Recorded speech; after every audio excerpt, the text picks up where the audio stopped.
विवर देख सकते हो मौजूद है समी भाई के पास, और समी भाई ले आए हैं 12 वोल्ट की मोटरें। इनके पास जो है खजाना हुआ है।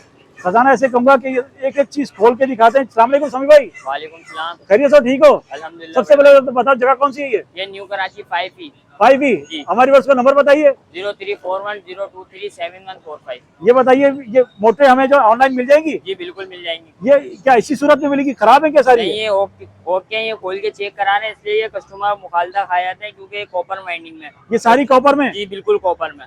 बिल्कुल 100% ओके चीज है। 100% 4 कार्बन 4 मैग्नेट का मोटर है, ये देख लें। देख लीजिए 4 कार्बन 4 मैग्नेट की मोटर है और बिल्कुल टनाटन आपको ये ओके वाली मोटर दी जाएंगी। इसके प्राइस क्या है? इसके प्राइस ये आपको पड़ेगी 7,000 रुपए की। ये बड़ी वाली सबसे बड़ी है। और ये वाली आपको 5,000 रुपए पड़ेगी। इससे दरमियानी चाहिए ये रखी हुई आपको 5,800 रुपए। 5,800 की पड़ेगी। बिल्कुल। ये हमारी कितने माला पानी चढ़ाती है? जी बिल्कुल, ये 4 मंजिल हाइट पे पानी चढ़ाएगी, आराम से चढ़ाएगी। अच्छा, कोई ऑनलाइन मंगाएगा तो दे देंगे? ऑनलाइन बिल्कुल देंगे। ओके।